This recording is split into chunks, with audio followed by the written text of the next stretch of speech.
Peggy 7. The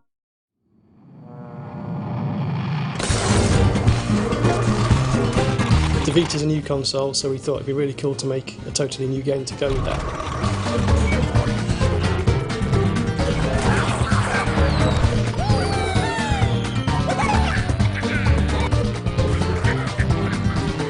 Because Little Deviants is made up of a series of different levels that play in different ways, we've had to be very conscious about what's a good user experience. So the things you see in the final product for Little Deviants, they've all been really well tested and proven to be kind of exciting new ways to play. The Vita adds a new way of interacting that brings you closer to the action and makes you feel part of the environment. We all used to work at Codemasters, the four of us, myself, Simon, John, Chun, and there just came a point where we decided, we'd kind of had enough. And a little bit after that, we had this big grand idea of starting a studio. Big started, it was about 10 years ago, it was 2001. The first game we made was Pursuit Force, which was a kind of innovative game for the PSP when the PSP was new. We wanted to bring Hollywood to the small screen, I suppose. We took a lot of inspiration from every action movie that's fast-paced and bullets flying and lots of vehicles. We did a sequel to that, and we took a really good PS3 game, MotorStorm, and brought that to the PSP. So, we were on handheld that whole time, so that kind of led us to being at the forefront of development when Vita came along. A few years ago, the bosses of Sony approached us and said, we've got this really cool idea for a new console. It's got all these great new interfaces like front touch, rear touch, got cameras on the front, cameras on the back, really good gyros. What can you do with it? I was very excited, I must admit. I am a bit of a tech geek, so any kind of technology does excite me, but this more so than any others because of all the different hardware features that you don't even see on a lot of console platforms, let alone a handheld device. We were just amazed at the possibilities. Little Deviants is a game that we designed around the Vita console, but it focuses on these characters called the Deviants. They've crash-landed from outer space on this weird square planet, which is a bit like the Earth, but square. And they're being chased by these evil robots called the bots. And it's up to the player to help them out, basically. They've got to protect them from the bad guys and also help them escape from the planet, so rebuild their rocket and fly away. Little Deviants was born out of a very, very simple idea.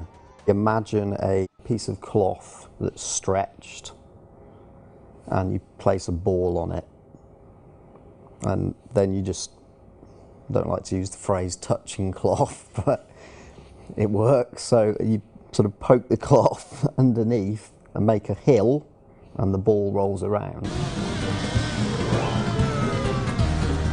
We started off with levels that required quite precise movement, and what we realised after using the rear touch panel for a while is that that wasn't the ideal way of using the rear touch panel.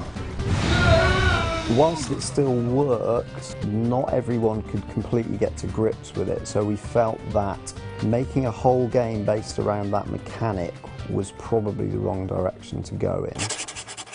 So we had a big sit down with the team, and one of the proposals was, okay, well, we'll use the front touchpad as well, and the microphone, and the motion sensors, and the cameras. And we'll go down the route of making this a game about experiencing the Vita.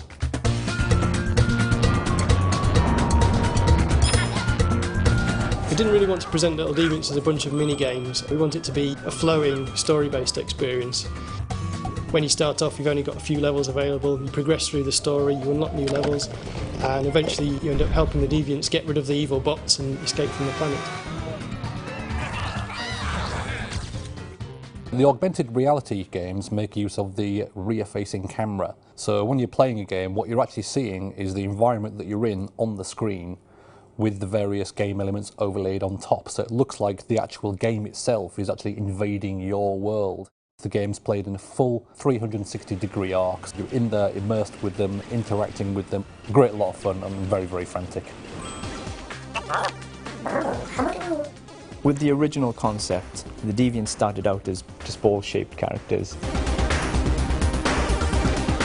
We thought they were really fun to get some movement out of, but we wanted to get more expression into them. We sort of asked for being able to have a body for the Deviant so that they could actually move around by themselves, which could show off the different personalities of all the Deviant types. We showed it to a few people and it was kind of good, but they were a little bit too scary. So we had another look at it and decided to go through and make them cuter. The Goofer, he's the social Deviant. He always wants to get attention, wants to jump in and join in and play.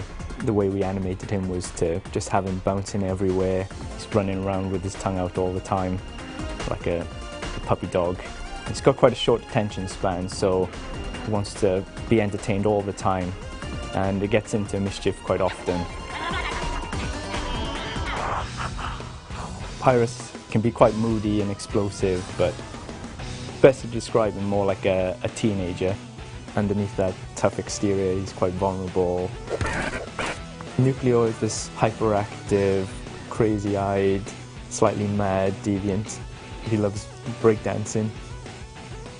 The Blobber, he's like the baby of the family. He's very naive, he's very cute, always joyful, because he's made of sort of a jelly type thing. He's indestructible, which comes in handy when there's bombs coming along. The Froster Deviant, he's kind of the older, wiser Deviant who worries a lot, slightly clumsy. Because he's made of ice, he slides around a lot and loves opera music. He's in a big auditorium and the zombies don't like him very much and they're throwing bottles at him. The player's got to sing different pitches of notes to actually fire notes and smash the bottles. We had to have a separate room for the testing of the Opera Deviant game because my singing's not that great, I must admit.